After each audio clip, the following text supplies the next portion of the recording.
Hi, welcome to Someday is Here. I'm Michelle, and this is a place where we get real about life, relationships, mental health, and also what it means to be unfinished, but that doesn't mean we're done. Today's episode is a personal one. I'm going to talk about my grandmother, who she was, what she meant to me, and what it feels like to keep living in a world without her. If you've ever lost someone who made you feel completely known, this one's for you. My grandma was a force of nature. Her name was Alice. She was the mother of 8 children, 6 who had survived. She lost one of her children during the birthing process. The cord was wrapped around his neck. And then she also lost my mom's twin sister when she was 3 months old because she had not developed properly in the womb. And my grandma was one of the strongest women I have ever known. She lost her husband relatively young. I don't think she knew how to sit down or to sit still. Up until her 90s, she was still cooking dinner, washing her laundry, sweeping up around the house, doing some vacuuming, to the point where I remember coming to visit. She lived with my mom and coming to visit, and she was standing on like a little step stool, and it was like, "Grandma, get down! You are going to hurt yourself." She was just made different. Like, she just did not know how to rest. And it's so fascinating to look back for me as an adult now at how I used to see her as a little girl. And she's always been my hero. But when I was little, again, like, I just always saw her as this force of nature who was like whipping around the house, cooking, cleaning, taking care of this, taking care of that, making sure my homework was done because I lived with her when I was little. Just kind of everywhere always. And now as an adult, I realized I don't think anyone ever told her that it was okay to rest. And I think that's one of the greatest gifts she ever gave me, was when she told me that I needed to learn to rest and to take care of myself. She used to make wedding dresses as her first job. And when she was on hospice and I was taking care of her, those 8 weeks, we had a lot of time to just sit and chat. And I remember one night I had pulled out a bunch of her old albums, and they were of her when she was young and her family. And we were just chatting and talking, and she was introducing me to those that had gone before I was old enough to know them.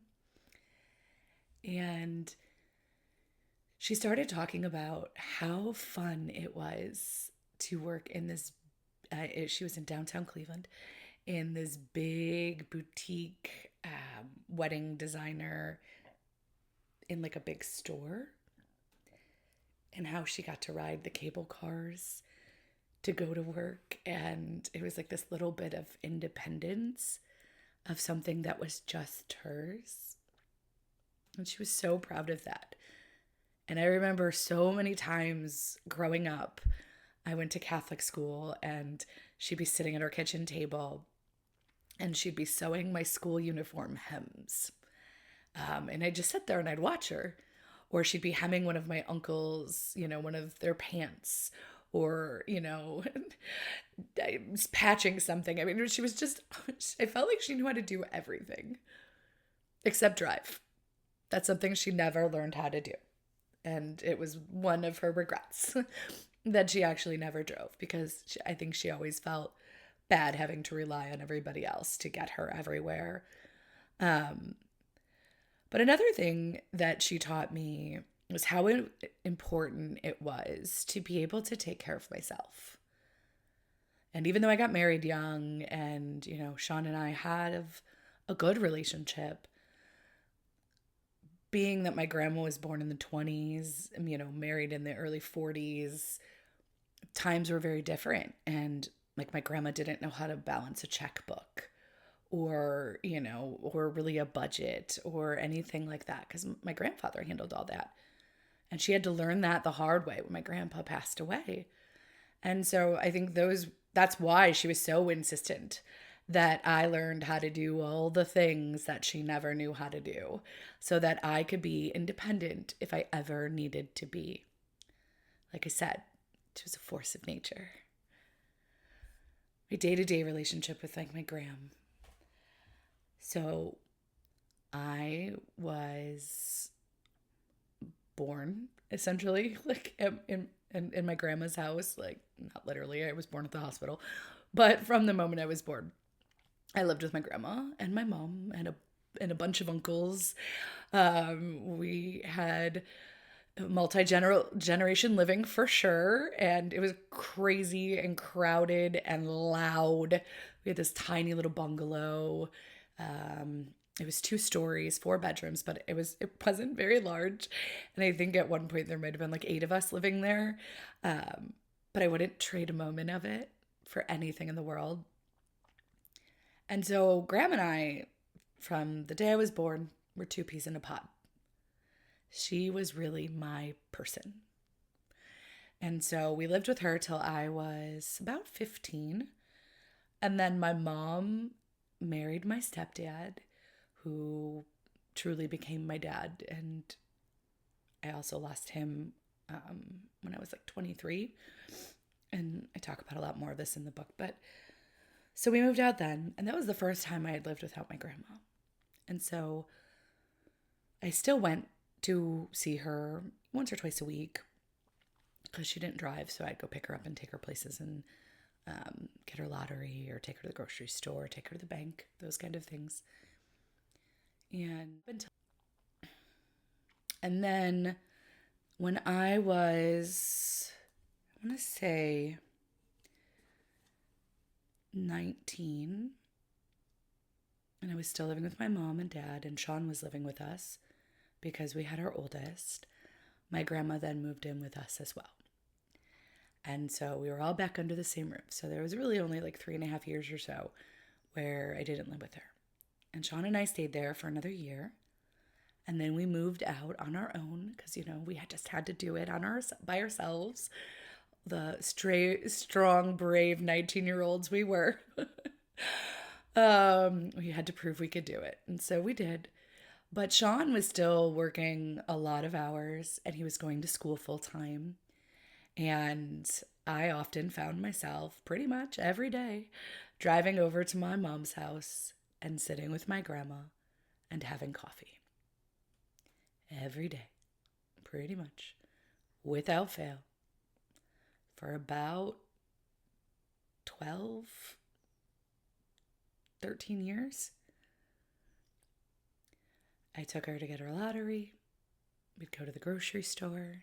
I'd take her to her doctor's appointments. We spent a lot of time together. When I was little, I used to write a lot. I used to love to write. I'd write poems and I'd write stories and I'd write like long birthday cards or Mother's Day, like letters. And it was my way of just making sure that the people that I loved always knew how much I loved them. And my gram used to read them, and she'd read my poems, and she'd read my little stories, even though I couldn't spell to save my life. Oh, and she'd giggle at, some of the things I'd misspell. But she'd read them, and then she'd look at me, and she'd be like, Michelle, these are so good. You are going to be a writer one day. And I'd just laugh. Because I'm like, Grandma, I can't spell. I'm never going to be a writer. And as I'm getting ready to publish my first book, I think about her and I think about that often. because thank gosh for Grammarly and spell check. Otherwise, the book would be coming out with a whole lot of misspellings and my editor. But she saw something in me before I was able to see it in myself. She was also the one who was around all the time when I was raising my kids. And she helped. When she saw me tired or overwhelmed, she'd step in. And they all loved to be with her. She was a baby magnet, for sure. There was a 4-year period of time where my mom and my grandma and my uncle moved in with Sean and I and our kids after my dad had passed away. And honestly, those 4 years were some of the favorite in my life. It was during a time when our kids were, one was in high school, middle school, and then the other two were in grade school. We were busy. We were always running a million miles an hour. And Grams would help cook dinner, or she'd do the dishes. And her bedroom was like right off our kitchen and on the first floor. And so I'd go walking into the kitchen and I'd just kind of like peek in her room. And 10 times, I would find one of my children in there. And it was either my oldest sitting next to her reading a book, my middle jumping on her bed or showing the latest dance move, or my youngest and my grandma sitting and looking at a search and find book. They orbited around her because Graham, we called her G. G was safety, and that was never a question. She was the safest space. What I carry from her, I carry her love. I carry her guidance. I carry a lot of her traditions. I have always been a big family person because connection and community are everything to me. And so I held the traditions for our family for a long time. I make her favorite meals, the things that she made that I begged that she'd teach me how to do. And every time I make cabbage and noodles or stuffed peppers or homemade dumplings, I think of her and I know she's with me. I also have a lot of photos of her on my phone and, on like digital photo frames. And I always feel like her photo always tends to pop up when I need it the most in my life. And sometimes I just smile and sometimes I cry. Because grief is something that is hard to explain. And I think most of us have experienced grief in our lives. And I think we can understand what I mean by that because it's not the same for everybody. And it's complicated because, yes, I experienced joy and I'm so thankful and I have so much gratitude for the life I had with her. But I miss her so much every darn day. And grief isn't linear. It's not like you move through the stages of grief and are all of a sudden at acceptance and you're like, okay, woof, glad I got through that. Some days I'm at acceptance and then some days I'm back at anger. And a wise person once told me that grief is just love that has nowhere to go. And that has stuck with me.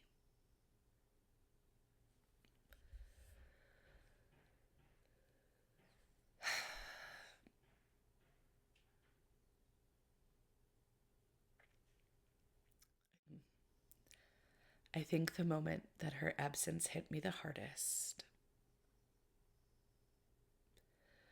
most recently, was probably when I got the edited book back. Because there was such a part of me that wanted to be able to take it to her and to show her what I did, what I accomplished.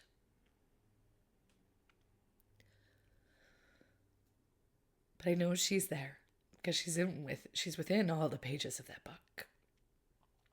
And she's around me in her own way, in memories, in my heart, in the love that we have as a family. But that was hard. As a therapist, I think when we experience things ourselves, I think a lot of people assume that because we're therapists, like we're going to be better at handling it. But the truth is, there is no education or schooling that makes it easier or better when you love someone and you lose them. I just mean that we are allowed to sit from our chair with the perspective of holding space when it's our own personal life, right? We are obviously really close to it, and we're within it, and so we respond just like everyone else because we are people.